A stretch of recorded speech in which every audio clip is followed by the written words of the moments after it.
दोस्तों आदाब। मैं हाजी दिलशाद अहमद कुरैशी कानपुर से।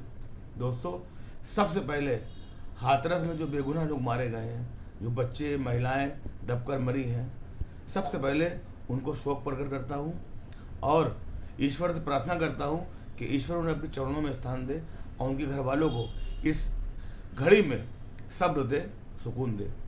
दोस्तों बात बाबाओं की होती है। दोस्तों एक दौर था जब बाबा होते थे, ख्वाजा गरीब नवाज होते थे, गुरु नानक जी होते थे और शिरडी के साईं बाबा होते थे।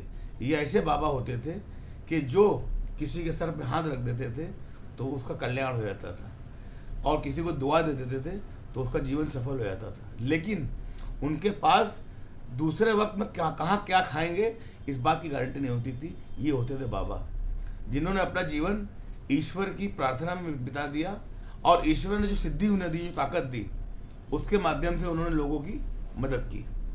लेकिन आज हमारे दौर में कुछ ऐसे बाबा, कुछ ऐसे मौलवी, कुछ ऐसे लोग उपस्थित हैं जो हमारे सामने हैं, जो अनेक कार्य कर रहे हैं। अगर किसी बाबा की कुंडली जाननी हो, देखिए कि उसके पास करोड़ों रुपए की कारें हैं, करोड़ों रुपए का धन है, करोड़ों रुपए के आश्रम है, करोड़ों रुपए के मदरसे हैं, तमाम पैसों से भरे हुए हैं। अगर और दिन रात इनका प्रवचन एक ही होता है कि ईश्वर की प्रार्थना करो, ईश्वर पे भरोसा करो, मोह माया छोड़ दो और लालच छोड़ दो। जबकि इन बाबाओं की एक एक सत्संग की जो फीस है वो लाखों रुपए में है, लाखों रुपए लेते हैं, प्लेन से चलते हैं, लंबी लंबी कारें इनके पास हैं। अगर ये बाबा हैं और लोगों को मोह त्यागने की सलाह दे रहे हैं तो इनका मोह कहाँ है, इनकी लालच क्यों नहीं जा रही है। दोस्तों आज हमारे देश के भोले भाले मासूम लोग इस तरह के आश्रमों में जाकर, इस तरह के मौलवियों के बीच जाकर एक अजीब माहौल कायम कर रहे हैं। ऐसा लगता है कि ईश्वर से, अल्लाह से, भगवान से यही मिला सकते हैं, कोई और नहीं मिला सकता। दोस्तों हमारी आस्था हमारे अंदर है। अगर हम अपने आंखों को बंद करेंगे तो ईश्वर हमारे सामने है। आप आस्थावान हैं तो ईश्वर हर जगह आपके लिए मौजूद है, हर जगह आपको देख रहा है, आपकी फरियाद सुन रहा है, आपकी हर बात सुन रहा है।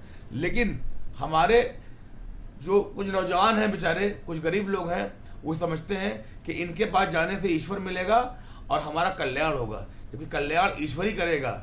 ये कराएंगे इस बात की गारंटी नहीं है। दोस्तों ऐसे बाबाओं से, ऐसे मौलवियों से बचने की ज़रूरत है। अक्सर हम देखते हैं कि आज मदरसे भी चल रहे हैं, बच्चे जो गरीब बच्चे हैं उनके नाम पे मदरसा संचालक अपनी जेब भर रहे हैं। जो ज़कात आप देते हैं उससे, उस पैसे से वो पार्टियां कर रहे हैं, उस पैसे से वो अपनी मिल्कियत खरीद रहे हैं, उस पैसे से अपनी गाड़ी की किस्त जमा कर रहे हैं। यही हाल इन बाबाओं का भी है जो लाखों रुपए लेके सत्संग करते हैं और ईश्वर की आराधना में लीन होने की बात करते हैं। लेकिन ये कितने लीन हैं ये आप भी देख रहे हैं, हम भी देख रहे हैं। दोस्तों आपका पैसा आपके बच्चों के भविष्य के लिए है, आपकी मेहनत की कमाई आपके बच्चों की एजुकेशन के लिए, उनकी तालीम के लिए।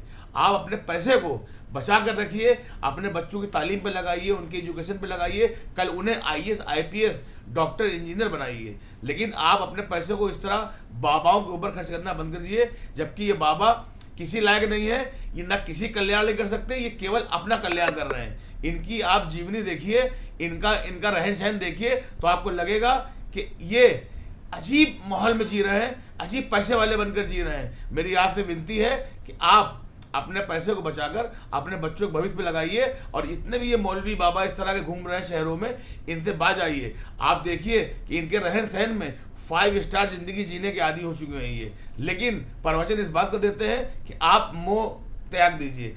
मुझे इस बात की हैरानी होती है कि ये अपना मुंह क्यों नहीं छोड़ पा रहे हैं। और जो भी बाबा, जो भी मौलवी ऐसे आयोजन करें जहाँ पर ज़्यादा भीड़ हो और वहाँ पर किसी तरह कोई हादसा हो तो आयोजकों की जांच हो, ऐसे बाबाओं की जांच हो कि इनकी पुरानी जिंदगी क्या थी, ये क्या है, और ऐसे दोषियों के खिलाफ सख्त सख्त कार्रवाई हो।